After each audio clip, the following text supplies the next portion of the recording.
Hari ini kita sama-sama belajar kembali. Dan saya berdoa kita terus bertumbuh ke arah Kristus, semakin berjalan dalam pusat kehendak Tuhan. Saya percaya setiap kita ini orang percaya itu diciptakan unik. Tidak pernah ada yang sama. Semuanya diciptakan dengan tujuan ilahi. Diciptakan dengan tujuan ilahi, dengan maksud untuk hal-hal yang mulia. Dan setiap tindakan kita yang benar di hadapan Tuhan, ketika kita melakukannya, itu bisa menyentuh seseorang, bisa menjamah seseorang, bahkan bisa merubah masa depan seseorang. Makanya kita harus tahu persis bahwa hidup kita ini dipanggil salah satunya untuk menjadi berkat bagi banyak orang. Bukan fokus pada diri sendiri, fokus pada masalah kita sendiri, fokus pada kepentingan kita sendiri, menjadi orang yang tamak, menjadi orang yang rakus, menjadi orang yang egois, menjadi orang yang menangnya sendiri. Tuhan ciptakan kita, panggil kita sebagai orang percaya itu punya tujuan dan maksud, salah satunya menjadi berkat bagi banyak orang. Menjadi berkat bisa menjamah, menyentuh, mengubah, bahkan melakukan hal yang ajaib, bisa merubah nasib seseorang karena segala sesuatu yang kita kerjakan tepat seperti yang Tuhan mau. Hari ini buka sebentar di Lukas pasal yang ke-6 ayat 27. Tetapi kepada kamu yang mendengarkan aku berkata, kasihilah musuhmu, berbuatlah baik kepada orang yang membenci kamu. Ini hal yang gak gampang. Seringkali kita malah lakukan hal sebaliknya. Kalau kita kesel, kalau kita kecewa sama orang yang mengecewakan kita, biasanya kita tambah marah, biasanya kita terluka dan kita nggak mau nyapa lagi.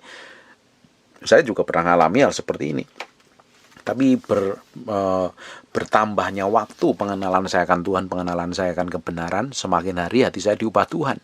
Ketika saya ketemu orang yang menyebalkan, orang yang ngeselin, orang yang mengecewakan, mungkin melakukan hal yang buruk terhadap saya percaya ada maksud dan tujuan Tuhan. Selama saya dalam kebenaran, posisi saya dalam kebenaran di hadapan Tuhan, ya saya percaya itu diizinkan Tuhan untuk memurnikan hati saya. Dan saya harus melakukan tepat seperti apa yang Tuhan mau. Nggak boleh benci, nggak boleh kesel, nggak boleh balas dendam, nggak boleh marah-marah. Supaya apa? Damai sejahtera kita nggak hilang. Supaya iblis tidak ambil keuntungan. Tetapi Alkitab ngomong begini nih, tetapi kepada kamu yang mendengarkan aku berkata, kasihilah musuhmu, berbuatlah baik kepada orang yang membenci kamu. Bukankah ini seperti hukum yang kedua? Kasihilah sesamamu seperti dirimu sendiri.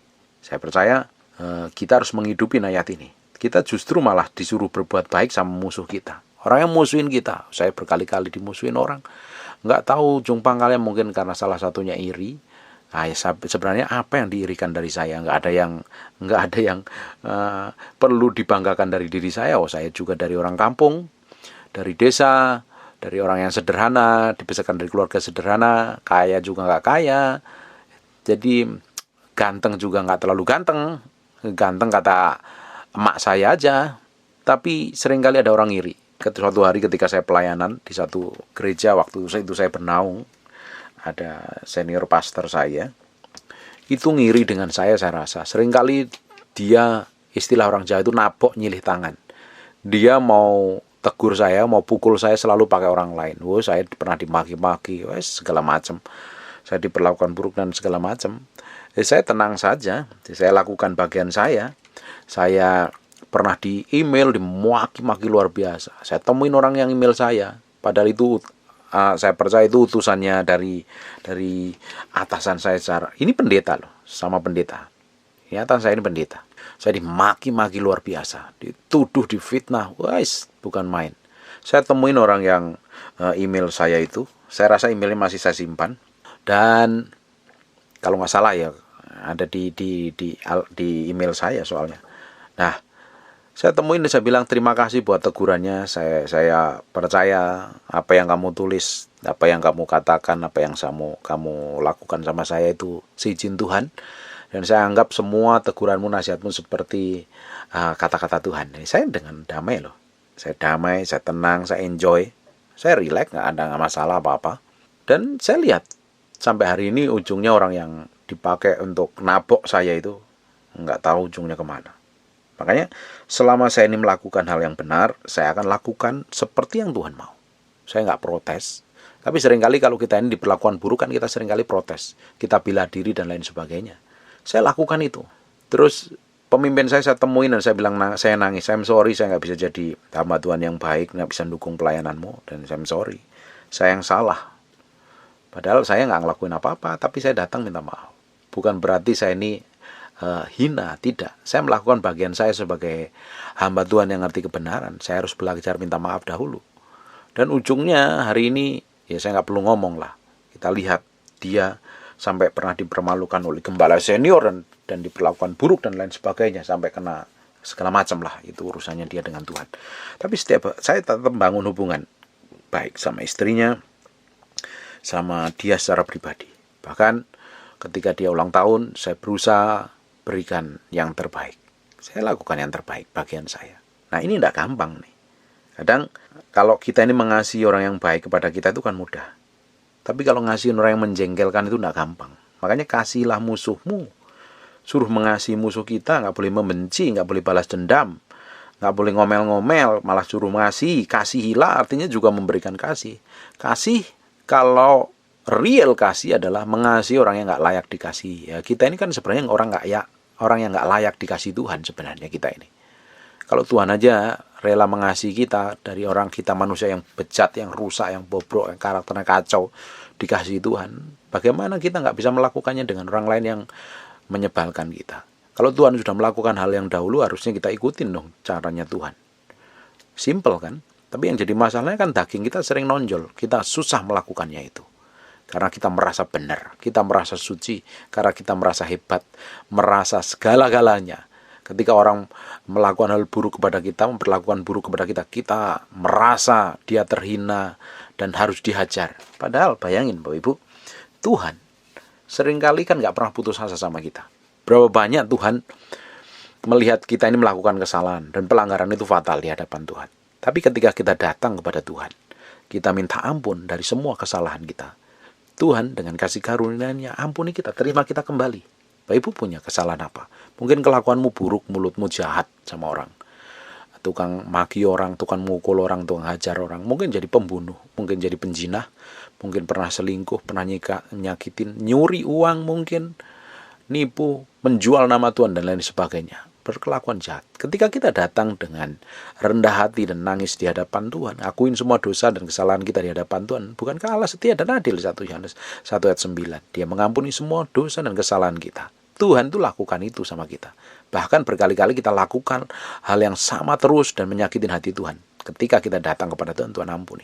Tapi ketika ada orang lain yang menyakitin hati kita, yang melukai hati kita, dan kita merasa benar loh, merasa benar, merasa kudus, merasa suci, merasa hebat, dan kita nggak mau mengampuni mereka, akhirnya kita sakit hati, kepahitan, benci, dan dendam. Loh, kamu itu memangnya siapa? Kok bisa melakukan seperti itu? Punya hak apa?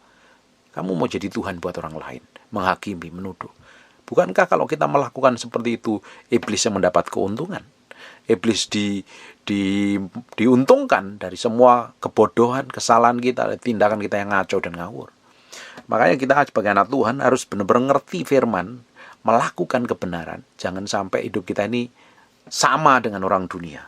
Kita harus berbeda melakukan segala sesuatu. Kalau orang dunia, mata ganti mata, nyawa ganti nyawa, melakukan semaunya sendiri, penuh dendam, dan lain sebagainya. Kita sebagai anak Tuhan, kita suruh mengasihi musuh kita, yang memusuhin terutama. Kita harusnya sebagai orang percaya nggak punya musuh, karena kita dipanggil untuk menjadi berkat. Bagaimana kita mau jadi musuh buat orang lain? Sekalipun orang itu memusuhi kita, kita harus mendoakan, melepaskan berkat kepada dia. Sebenarnya kita hidup bebas, merdeka. Nggak ada namanya musuh dalam kehidupan kita. Kita berjalan terus bersama Tuhan setiap hari. Makanya, kasihlah musuhmu. Ada orang yang jengkelin kita, ngeselin kita, bencekno, benar-benar ngecewain kita, berkali-kali bikin kesalahan terus. Yesus sendiri ngomong, Petrus tanya, berapa Tuhan aku harus mengampuni orang yang bersalah kepadaku? 77 kali 7, 490 kali. Saya pernah kan bikin hitung-hitungannya. Tidur waktu kita 24 jam sehari, dipotong tidur 8 jam, kurang lebih sisanya dibagi 490, kurang lebih. Waktu kita kurang lebih sekitar setiap 2 menit sekali harus mengampuni. It's powerful sekali. Artinya kita memang nggak boleh ada jengkel, ada dendam, ada kesel, dan lain sebagainya. Kita harus melakukan bagian kita apa? Yang hidupin firman. berbuat baik. Kalau ada orang musuhin kita suruh berbuat baik. Berbuat baik, tahu nggak Bapak Ibu berbuat baik? Berbuat baik itu ya berbuat baik. Kasih makanan, sapa dengan ramah, kasih senyum yang terbaik. Tapi berapa banyak ketika kita ini dikecewakan, atau mungkin digosipin, atau difitnah, dituduh dan sebagainya, kita ketemu orang yang memfitnah, menuduh, kita mau seringkali melengos loh. Tahu nggak melengos? Nggak mau noleh, buang muka. Berapa banyak orang seperti itu. Tapi kita disuruh berbuat baik, suruh tegur, sapa, senyum, shalom, puji Tuhan, Tuhan berkati. Bahkan kalau perlu kasih makanan, kasih hadiah. It's powerful. Ini berbuat baik.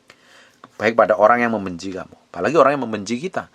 Kita kasih. Seringkali saya lakukan hal seperti itu. Berkali-kali. Saya pernah saksikan itu. Ketika ada orang maki-maki saya, waktu itu rumah masih dibangun dan saya sewa rumah di tempat yang kecil, dan saya meski parkir di pinggir jalan, dan itu parkirannya di depan Tyler. Dan ketika saya parkir sebentar ngambil barang di rumah itu, dan dia marah sekali, marah besar sekali. Ada ponakan saya. Waktu itu kita ada urusan, kalau nggak salah mau ibadah, mau pelayanan di mana itu. Dan saya meski beresin, saya temuin orang itu, saya minta maaf. Dan sampai hari ini dia hubungannya baik sama saya. Saya lakukan bagian saya. Sekalipun orang itu membenci kita harus datang, kadang sering kali minta maaf. Tapi di masalahnya, kita kan terlalu gengsi untuk minta maaf. Karena kita merasa benar, merasa hebat. Sama suami, sama istri aja minta maaf aja berat sekali. Kenapa? Karena kamu merasa benar, kamu merasa kudus, kamu merasa suci, kamu merasa layak. Makanya kamu gak mau melakukan hal yang rasanya hina. Jadi ketika kita melakukan itu, merendahkan kita di hadapan Tuhan dan di hadapan orang lain, kita belum merendahkan. Orang lain gak bisa merendahkan kita, orang kita sudah rendah sekali. Dan bagian Tuhan, kita izinkan Tuhan mempromosi kita.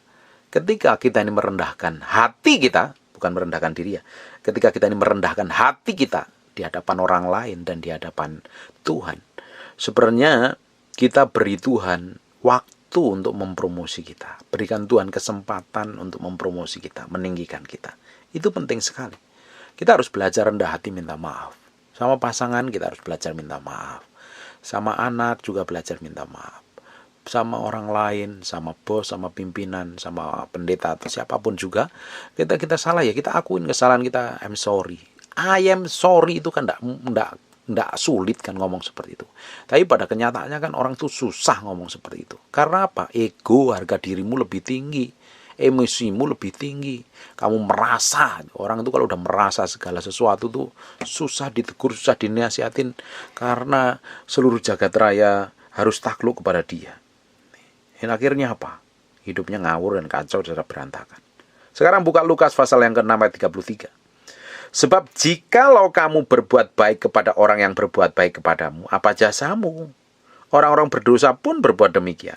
Kalau ada orang baik, orang yang hormat sama kita, sering kasih berkat, kasih buah, kasih makanan dan lain sebagainya, kita berbuat baik, itu udah biasa, orang dunia juga bisa lakukan. Itu udah hal yang ya orang yang nggak kenal Tuhan pun juga lakukan. Tapi kita dituntut melakukan yang extraordinary, melakukan yang di atas rata-rata, melakukan hal luar biasa. Makanya kita ini harus melakukan hal yang di atas rata-rata bersama Tuhan, sehingga kehidupan kita itu berubah. Di pasalnya masih dalam pasal yang ke-6 ayat yang ke-35, coba buka.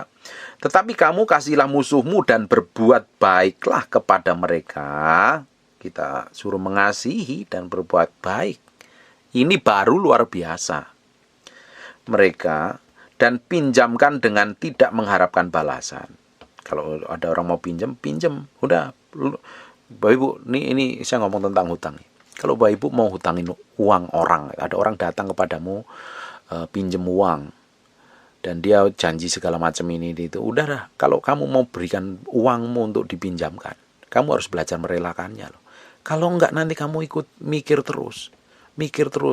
Kalau seseorang merela meminjamkan uang kepada orang lain, ya jangan berharap uang yang kamu pinjam itu balik.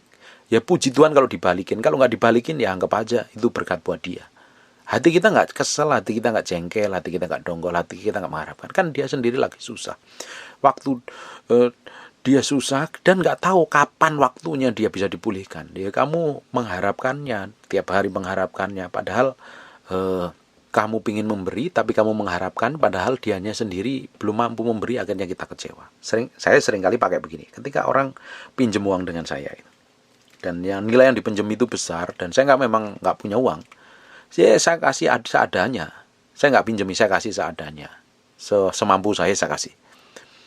Tapi kalau dia pinjam dan saya kasih itu, saya belajar merelakannya, apa yang pinjam itu nggak akan balik loh. Supaya Pak, saya jaga hati saya ini benar di hadapan Tuhan. Nanti kalau enggak, nanti saya kesel, ingat-ingat terus. Yang rugi kan saya sendiri. Ngapain? Memang dasarnya orang kalau pinjam harus dibalikin. Itu kewajiban, harus dibalikin. Tapi kalau kita meminjamkan dengan suka hati, rela pada orang-orang yang susah, ya jauh lebih baik. Kalau nggak rela meminjamkan, ya kamu kasih aja seadanya. Tapi kalau rela kamu minjamkan, kamu rela loh, uangmu nggak balik. Jadi kita mesti pakai hikmat dengan ini. Tetapi kamu kasihlah musuhmu dan berbuatlah baik kepada mereka, dan pinjamkanlah dengan tidak mengharapkan balasan. Meminjamkan dengan tidak mengharapkan balasan. Ayat ini ngomong begini, tidak balasan. Maka upahmu akan besar dan kamu akan menjadi anak-anak Allah yang maha tinggi. Sebab ia baik terhadap orang-orang yang tidak tahu berterima kasih. Sebab ia baik terhadap orang-orang yang tidak tahu berterima kasih dan terhadap orang-orang yang jahat. Tuhan itu tetap the best buat kita. Tuhan tetap the best. Kalau kita lakukan hal yang baik kepada orang, apapun itu, kamu nggak mengharapkan perbuatan dia balas, perbuatan baikmu dibalas sama dia. Seringkali Tuhan pakai orang lain untuk membalas semua sikap, tindakan, dan perbuatanmu. Simple kok. Kalau hari ini kamu isinya hatimu tuh kacau, berantakan, nggak punya tujuan hidup, nggak tahu mau apa yang harus dilakukan, simple, hidupmu masih kacau gitu ya, nggak tunduk otoritas, nggak ikut kebenaran firman Tuhan, masih kacau lah istilah. Saya bilang, ambil keputusan mulai hari ini, setiap hari lakukan 3 kebaikan sama orang. Lakukan hal sederhana saja. Kalau nggak punya uang, kamu bisa kasih salam, senyuman.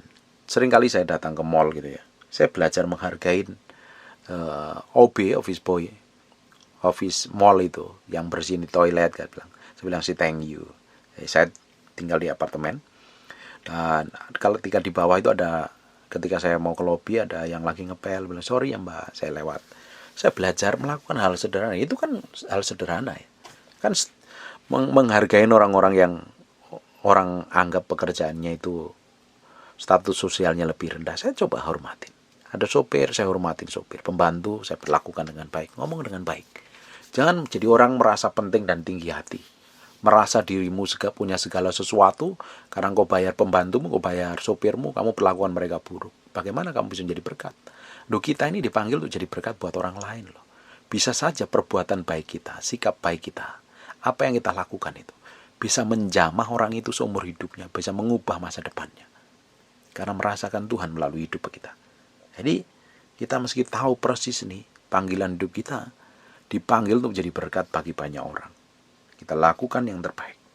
Yohanes pasal yang kelima 29, dan mereka yang telah berbuat baik akan keluar dan bangkit untuk hidup kekal. Tetapi mereka yang telah berbuat jahat akan bangkit untuk dihukum.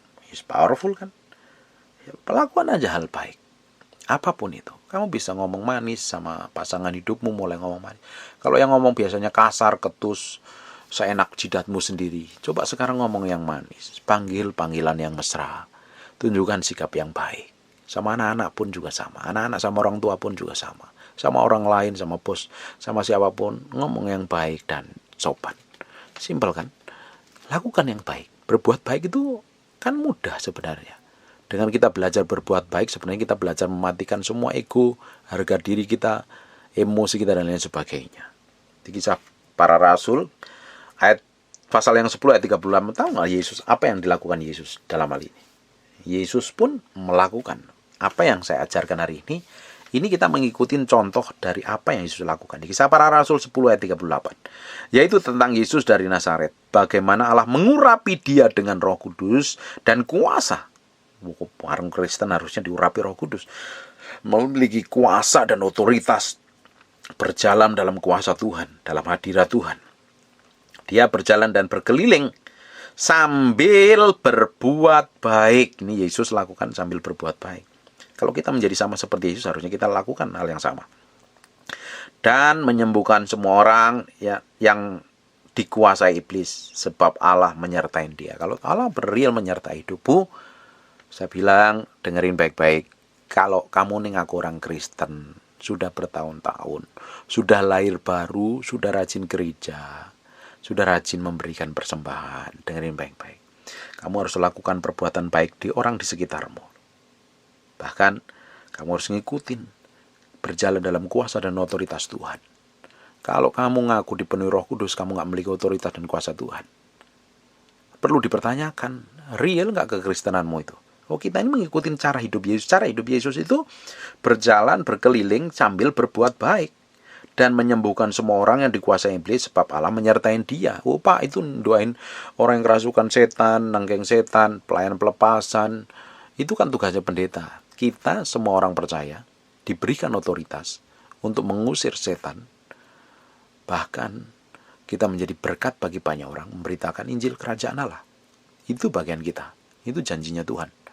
Bukan janji itu untuk pendeta. Semua orang percaya harus mengerti ini. Bayangin ya. Kalau semua orang percaya melakukan kebaikan setiap hari. Cukup simpel, lakukan minimal 3 kali. Berbuat kebaikan sama siapapun setiap hari. Tanbat laun kita lakukan tiap hari kita lakukan. Bisa kamu beri makan sama security mungkin. Sapa mereka, bagi berkat dan lain sebagainya. Kalau nggak punya uang, bagi senyuman sama orang, ngomong yang manis, bangun imannya dan lain sebagainya. Kamu lakukan. Lama-lama kita menjadi punya kebiasaan untuk melakukan hal yang baik. Yesus lakukan yang sama. Harusnya kita melakukan hal yang sama. Yesus berkeliling, beritakan kebenaran dan berbuat baik, bahkan melayani pelepasan, ngusir setan, membebaskan orang yang terbelenggu. Selama ini, apa yang kita lakukan? Bagaimana mungkin kita bisa berbuat baik kalau hatimu jahat?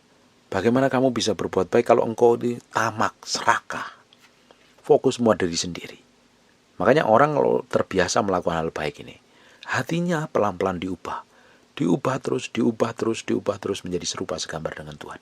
Tapi kalau engkau fokus pada dirimu sendiri, engkau menjadi orang yang pelit, tamak, egois, penuh amarah, menangis sendiri, susah minta maaf sama orang, merasa benar sendiri, merasa hebat sendiri, merasa cantik sendiri, mencari ganteng sendiri, dan mudah menghina orang lain dan mudah merendahkan orang lain. Kalau sampai pada titik seperti itu, artinya hidupmu ngaco dan belum bertobat balik kepada Tuhan. Dan ketika kita melakukan sesuatu yang baik, kita lakukan itu terus. Pak, saya sudah melakukan perbuatan baik loh. Kalau kita ini berbuat baik dan belum orang yang belum terjadi terobosan begitu, ya nikmatin saja bersama Tuhan. Pak, saya ini sudah melakukan sikap yang baik kepada suami saya, tapi suami saya belum berubah loh.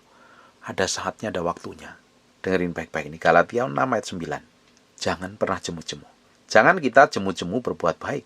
Karena apabila sudah datang waktunya, kita akan menuai. Jika kita tidak menjadi lemah, syaratnya kita tidak jadi lemah. Pak, saya ini pengen doain nih, suami saya doain istri saya bertobat dilawat Tuhan. Sudah bertahun-tahun nggak berubah. Tapi kalau engkau lakukan dengan setia, kalau waktu Tuhan, kairos Tuhan, waktu ilahi, itu nyampe.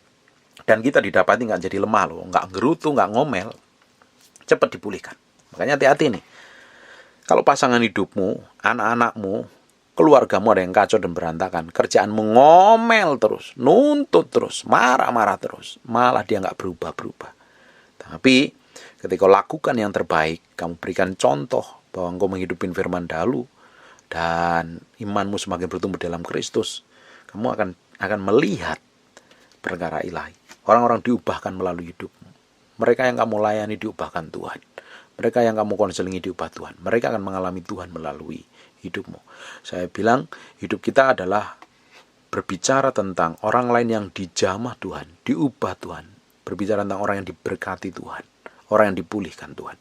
Hidup kita harusnya berbicara tentang orang-orang yang mengalami Kristus.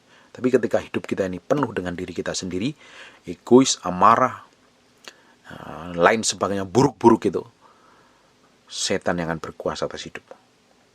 Diperlukan terus setia, nggak ada bosan-bosannya melakukan kebaikan. Ketika engkau berbuat baik, pada waktunya engkau akan menuai. Di Yakobus pasal 4 ayat 17. Jadi jika seorang tahu bagaimana ia harus berbuat baik, tetapi ia tidak melakukannya, ia berdosa. Dengerin baik-baik. Kamu tuh tahu harus melakukan hal baik, tapi kamu nggak lakukan, kamu udah berbuat dosa loh. Bahkan di Kejadian 4 ayat 7, perhatikan baik-baik. Apakah mukamu tidak akan berseri-seri jika engkau berbuat baik, tetapi jika engkau tidak berbuat baik, dosa sudah mengintip di depan pintu. Ia sangat menggoda engkau, tetapi engkau harus berkuasa atasnya. Nyatanya si Kain tetap membunuh Habil. Tuhan ngomong sama si Kain. Kalau kita ini tahu kebenaran, tapi kita nggak lakukan. Kita tahu harus berbuat baik, tapi kita nggak lakukan. Setan sudah ngintip di balik pintu. Akhirnya apa? Seret terus jatuh dalam dosa. Kalau kamu tahu, kamu harus melepaskan pengampunan, tapi hatimu sakit banget. Sedih banget, kecewa banget. Tapi kamu lakukan, kamu udah berbuat dosa loh. Setan ambil keuntungan. Kamu tahu harus mengampuni, melepaskan pengampunan. Lepaskan pengampunan, ampuni, terima apa adanya. Terima pasanganmu apa adanya. Ketika kamu lakukan itu, kamu lakukan kebaikan, layani yang terbaik. Pada waktunya engkau akan menuai. Tapi kalau tidak, kau ngomel, kau menggerutu, jawamu nggak malah dijawab Tuhan, malah engkau jatuh dalam dosa, malah setan akan menguasai hidupmu. Seringkali banyak orang Kristen yang nggak ngerti kebenaran akan jatuh dalam dosa, bahkan masuk neraka. Kenapa penyebabnya? Dia kesel sama orang yang dikeselin, yang mengecewakan itu di jamaah Tuhan bertobat, tapi dia ini yang lebih tahu kebenaran nggak mau mengampuni sampai matinya. Ujungnya apa? Dibuang ke lautan api kekal. Hati-hati loh. Kok bisa benci sama seseorang yang hari ini belum bertobat? Sampai kesel kamu, sampai dongkol kepahitan. Tapi dalam beberapa minggu, beberapa bulan, beberapa tahun ke depan, di Tuhan berikan kasih karunia dan anugerahnya, orang yang kamu benci, yang melakukan kejahatan dosa itu bertobat. Kamu sendiri masih dibilang bencian. Kasih karunia Tuhan tidak ada lagi padamu ketika engkau nggak melepaskan pengampunan. Penting sekali ini. Makanya hati-hati dengan sikap, perbuatan, perkataan mulutmu. Jangan menghakimi orang. Hari ini seseorang bisa hidup dalam perzinahan, tapi ketika beberapa bulan ke depan, beberapa hari ke depan di jamaah Tuhan, dia bisa hidup, ambil komitmen hidup kudus benar di hadapan Tuhan. Bagian kita itu menyampaikan kebenaran firman Tuhan, bukan untuk menghakimi orang lain. Bagian kita untuk melakukan kebaikan, bukan untuk menuduh orang lain, melabelin orang lain. Bagian kita melakukan tepat seperti apa yang Tuhan mau. Tuhan itu punya perhitungan khusus pada orang-orang yang berbuat baik. Seringkali saya pernah cari judul khotbah saya tentang doa yang dijawab Tuhan. Itu ada orang-orang yang sering melakukan perbuatan baik, murah hati sama orang. Seringkali Tuhan beri kasih karunia khusus sama dia. Saya nggak habis pikir kenapa Tuhan tertarik dengan orang-orang seperti itu. Tapi kayaknya perlu dibahas itu.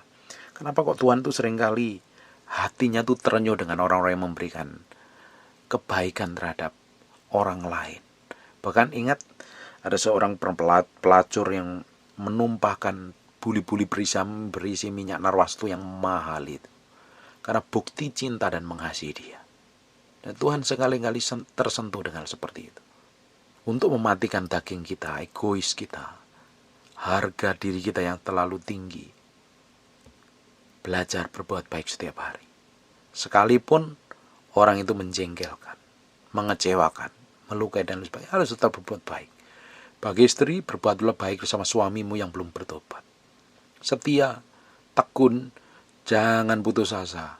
Ketika engkau setia dan tekun tanpa putus asa, ketika waktunya Tuhan akan pulihkan. Masih ada pengharapan. Istri-istri suaminya yang kacau, yang ngawur pikirannya, yang berzina, yang punya simpenan, yang jauh daripada Tuhan, yang kasar, yang temperamental. Tapi ketika engkau lakukan yang terbaik, berbuat baik, berdoa, doain terus, layani dengan baik. Ketika waktunya Tuhan, dia akan diubah Tuhan. Tuhan itu baik, Tuhan itu setia. Dia tetap berikan pengampunan pada orang-orang. Ketika kita berdoa pada seseorang, suatu hari karena belas kasihanmu, tangisanmu pada pasangan hidupmu, suamimu atau istrimu atau orang lain atau anak-anakmu, akan didengar Tuhan. Dan orang itu bisa dijamah Tuhan, diubah Tuhan. Saya berdoa, Bapak Ibu, lakukan hal yang simpel setiap hari. Lakukan 3 kebaikan setiap hari kepada siapapun. Kepada orang di sekitarmu, terutama pasangan hidupmu, anak-anakmu. Cukup dengan kita kasih senyum saja, orang itu diberkati loh kadang. Apalagi kalau kita melakukan sesuatu yang spesial buat orang-orang. Mereka bisa dijamah, hidupnya diubah Tuhan. Ketika seseorang dijamah dan diubah Tuhan dan dipakai Tuhan, dia bisa memenangkan banyak orang. Powerful nggak? Dampaknya itu powerful. Bayangin, kita melakukan sesuatu kebaikan pada seseorang dan orang itu dijamah Tuhan. Merasakan kasih Tuhan. Dan diubah Tuhan, bertobat, kenal Tuhan. Bahkan sampai melayani Tuhan. Karena satu perbuatan baikmu bisa mengubah satu orang. Dan satu orang itu bisa dipakai Tuhan luar biasa mengubah banyak orang. Kekuatannya itu powerful sekali. Yesus lakukan yang sama. Dia berkeliling, berbuat baik sama semua orang. Kalau berbuat baik kan artinya gak jengkel, gak benci, gak dendam. Gak kesel, gak sakit hati. Gak tukang ngomel, gak tukang nuduh, gak tukang menghakimi. Artinya berbuat baik, ya berbuat baik. Kasih makan, kasih berkat, kasih senyum. Lakukan yang terbaik buat orang lain. Bahkan sama musuhmu, sama orang yang mengecewakan hidupmu. Tuhan pasti memberikan upah orang yang setia. Dan ujungnya, nama Tuhan dipermuliakan atas hidupmu. Amin. Jangan jemu-jemu. Jangan lelah melakukan hal yang baik. Biar Tuhan dipermuliakan. Dan orang-orang yang di sekitarmu dijamah Tuhan, diubah Tuhan. Amin. God bless you.